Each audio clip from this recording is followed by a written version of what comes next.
Pemirsa, perusakan rumah salah satu saksi pasangan Prabowo Hatta, Novela Nawipa di Kampung Awabutu, Ena Rotali, Paniai, kini dalam penanganan petugas Polres Paniai, Papua.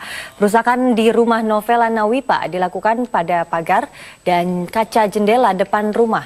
Perusakan disinyalir dilakukan oleh puluhan warga Kampung Awabutu sehari setelah Novela bersaksi di Mahkamah Konstitusi. Warga Kampung Awabutu marah karena kesaksian Novela tentang pelaksanaan Pilpres.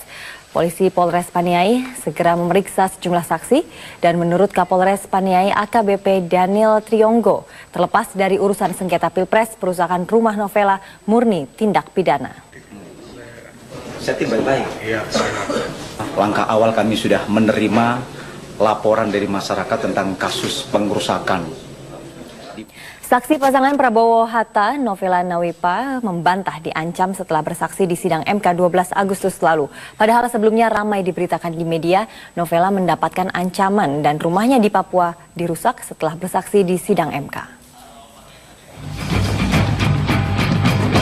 Saksi mandat pasangan Prabowo Hatta asal Papua dalam sidang sengketa Pilpres di Mahkamah Konstitusi 12 Agustus lalu, Novela Nawipa membantah bahwa dirinya diancam dan diintimidasi pasca bersaksi. Tidak usah. Sampai saat ini saya tidak merasa saya diintimidasi, tidak. Saya tidak merasa dibawa tekanan, tidak. Karena saya bicara, itu semua keluar dari hati saya. Jadi Novela tidak merasa intimidasi, tidak merasa dibawa tekanan. Tidak. Jadi orang mengatakan dia dibawa tekanan dan intimidasi itu tidak benar. Saya kira itu kuncinya. Kalau ancaman juga nggak ada? Tidak ada itu.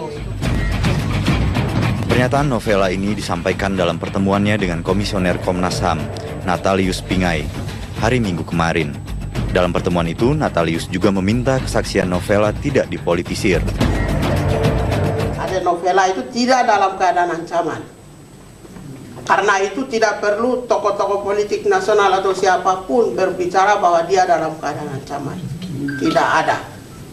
Jangan biarkan saja adik ini menjadi dirinya sendiri seorang ibu dari anak. Ya, biarkan saja. Sebelumnya Novela ramai diberitakan mendapat ancaman pasca bersaksi di sidang MK di sejumlah media. Adik calon Presiden Prabowo Subianto yang juga Wakil Dewan Pembina Partai Gerindra, Hashim Joyo Hadikusumo, menyebut Novela diintimidasi dan rumahnya dirusak orang tak dikenal.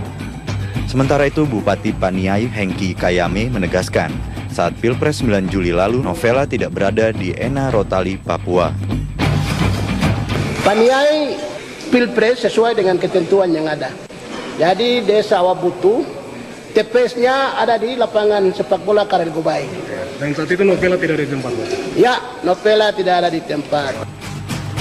Dalam kesaksiannya, Novela mengaku menjadi saksi mandat dari Kampung Awabutu, Kabupaten Nogiai, Papua. Dalam kesaksiannya, Novela mengatakan tidak ada pencoblosan di daerahnya.